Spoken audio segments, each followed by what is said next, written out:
Okay, good morning everyone. So with the end with our module 4, so we are getting it across with the module 5 here. Okay, so with respect to module 5, we'll be heading across with two important sections in it. Okay, one happens to be project planning. Okay, and one more you are studying regarding quality management over here. Okay, so these are the two important sections which you are coming across. So let us come across to know what all you are studying in this particular section now. Okay, so with respect to project planning, you all are coming across with this particular topics over here.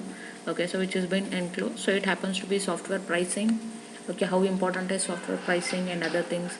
What are the factors which deals across or else relates with the software there? Okay, then you are coming across with plan driven development. Okay, so what do you mean by a plan driven development? Okay, how important it is to go according to the plan? Then you will come across to know there are ways for project scheduling there, how a project has been scheduled. Okay, then you'll come across to know with what do you mean by this term called out as agile planning. Agile is nothing but wherein we go across with random changes. Okay, when the random changes are being addressed, so and we are going according to that particular change the development has been done, so that is called out as agile planning.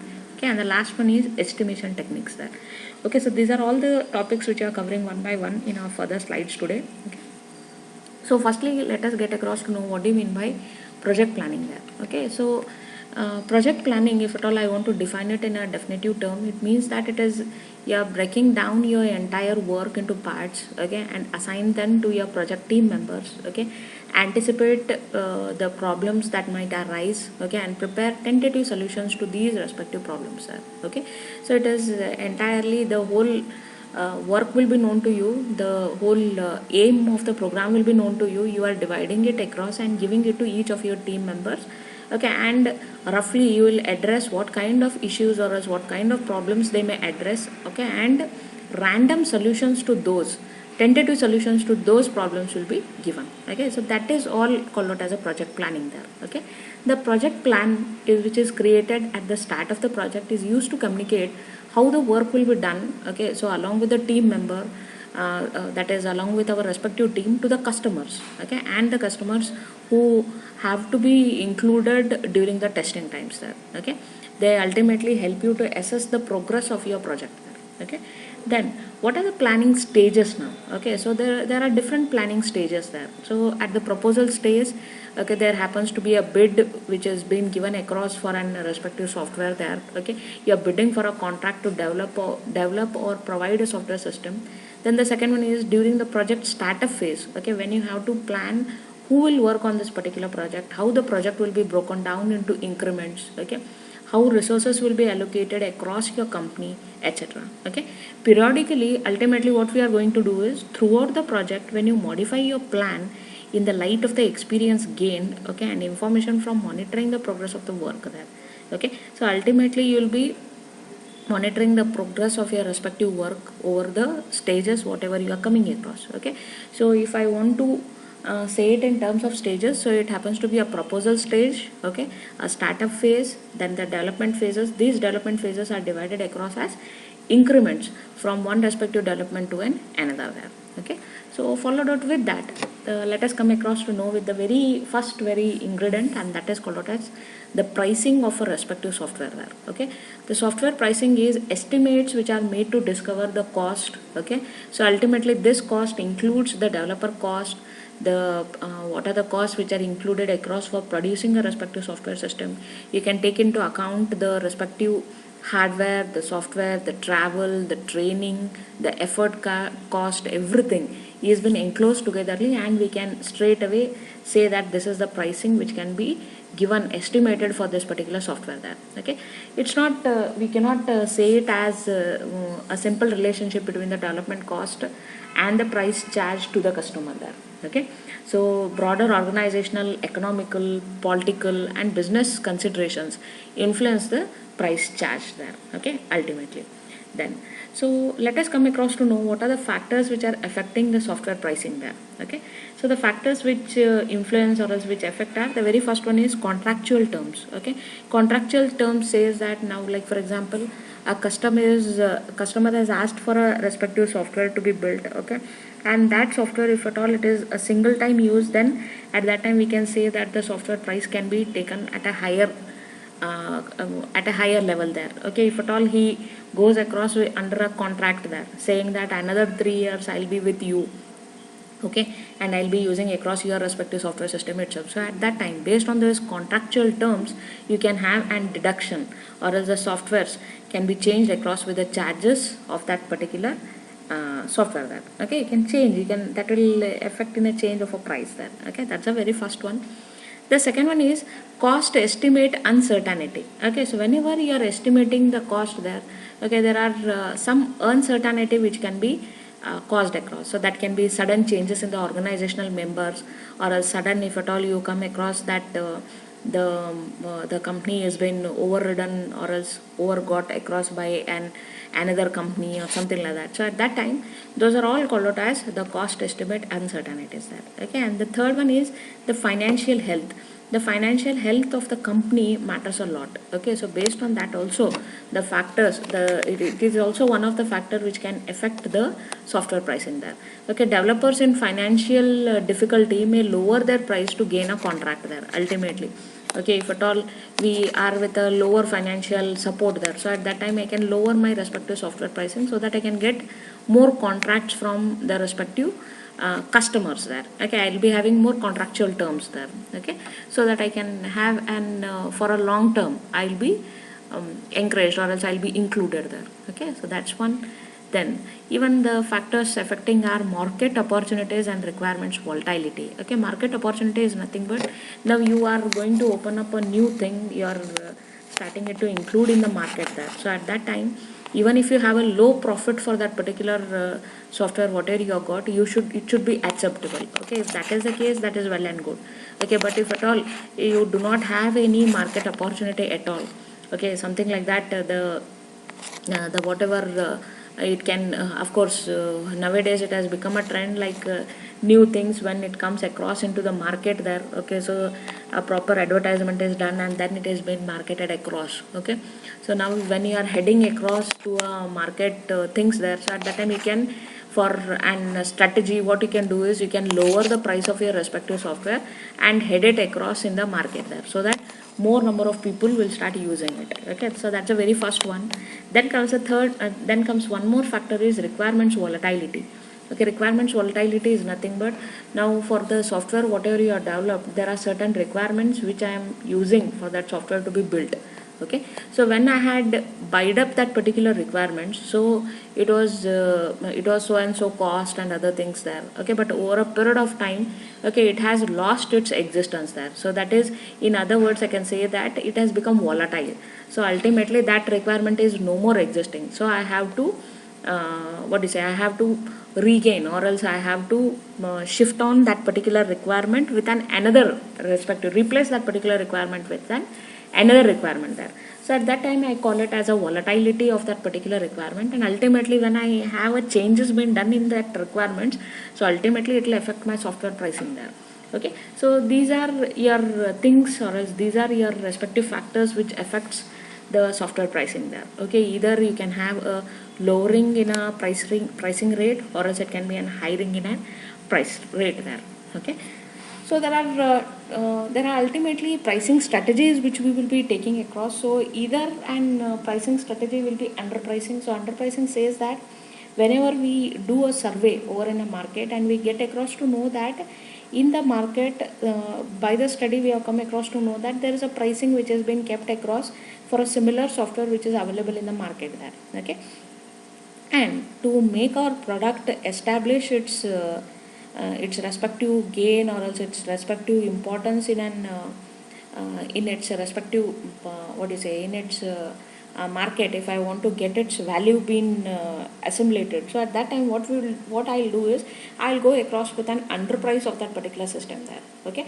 But usually always keep in mind, whenever we underprice anything, so then getting across to an higher price to it, so little bit it might not be in an proper it's not a proper ethic to go accordingly. Now, like for example, I have a product in the market which was priorly been available at 20 rupees, okay, and over a very short period of time it has been cost across as a 50 rupees or something. So that is not a good strategy to be kept across. So underpricing is nothing but of course, to get my gain in the market, I can underprice that particular good or else that particular software which is available there. Okay, that's one kind of a strategy which usually everyone follows.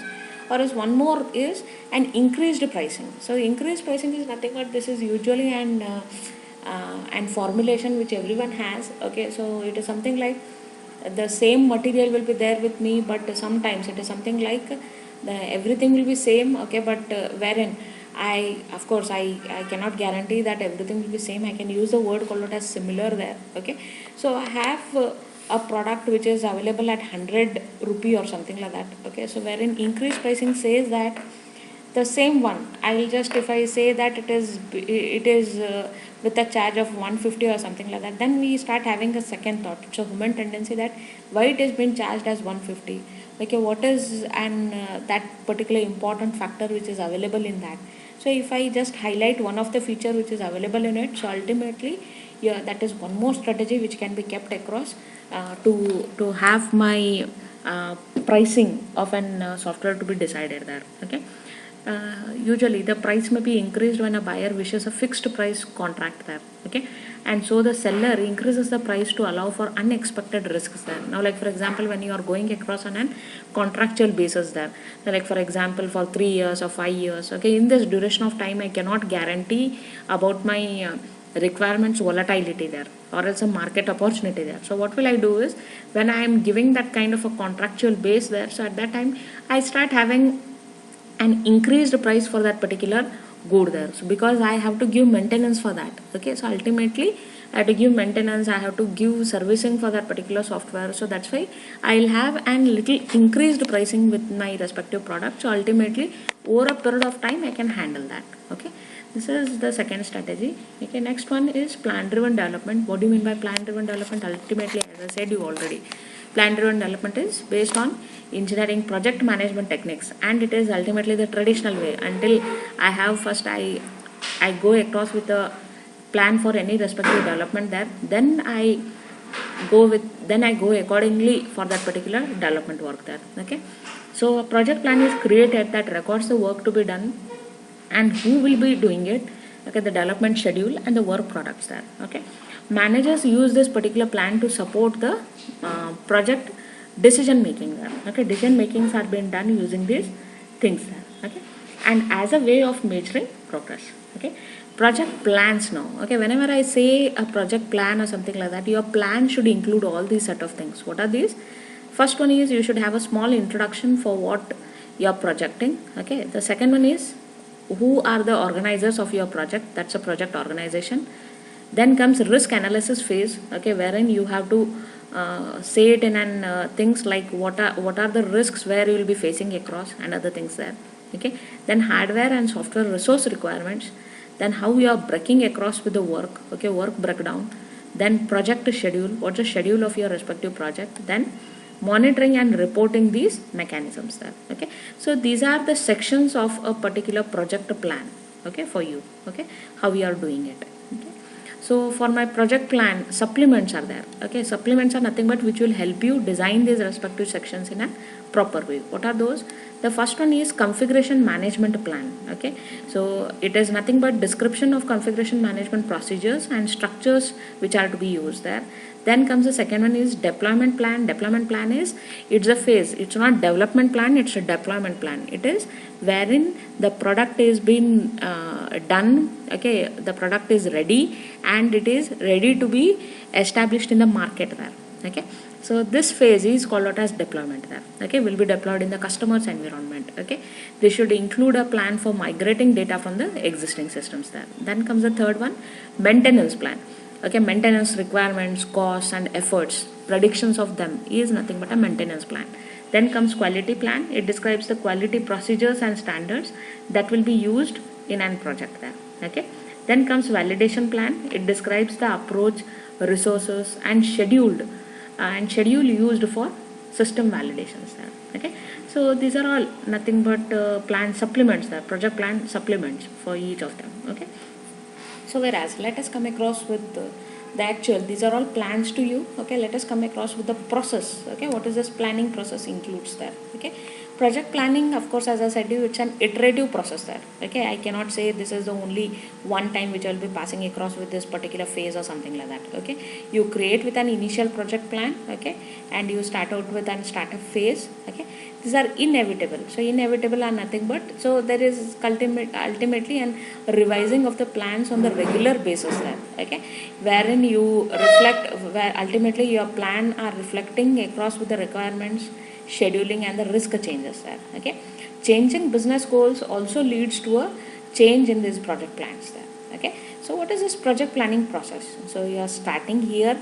Okay, so this is your start. What do you do first is you identify the constraints, you identify the risks. Okay, you define milestones and deliverables. Okay, once you do this, then you enter into the next phase. Okay, so after I have done this, what I have with me is definition of my project schedule is available with me. Okay, when I have an definition of a project schedule, so for this there can be an input which you are taking across from a system called as project planner. I can take it as a document, or as these are certain factors which will help you to define this particular project schedule there. Okay, so after this, okay, what is your next phase? You do the work. Okay, you monitor the progress against the plan whatever you are done. Okay, when you do the work there, okay, you'll be continuously doing it. Okay, so after you monitor the progress, okay, so you are checking across here. Okay, so if at all there are minor problems or slippages there, then again you redefine the project schedule, again you do the work. Okay, so this is what has been done. Okay, so if at all the monitoring of the program, your progress has some serious problems, so at that time what you do is you initiate the risk mitigation actions there. What are the risks? You just activate that risk planning. Okay, what we have done priorly, a supplement. Okay, so you activate that and go accordingly, and again redefine the constraints, risks and the milestones which are to be achievable in these progress grounds there. Okay, again this process will be repetitive. Okay, this is one thing which can happen. Else one more is, if at all it's a very serious problem, you replan entire project itself. Okay, else if there are no problems there, so at that time what will happen is you are rechecking it. You are rechecking it in such a way that if either the project is finished, else if at all it is unfinished, you start doing that work again. Okay, so this is your project planning process which goes from a start to the stop there. Okay, so during this particular phase you reach many of the milestones and deliverables at equal intervals of time. Okay, so those all are being monitored against no problems, finished, unfinished, serious problems or minor problems there. Okay, so this is with respect to your project planning process there. Okay, in my next class I will tell you regarding the project scheduling. Okay, what's the project scheduling process and other things there. Thank you.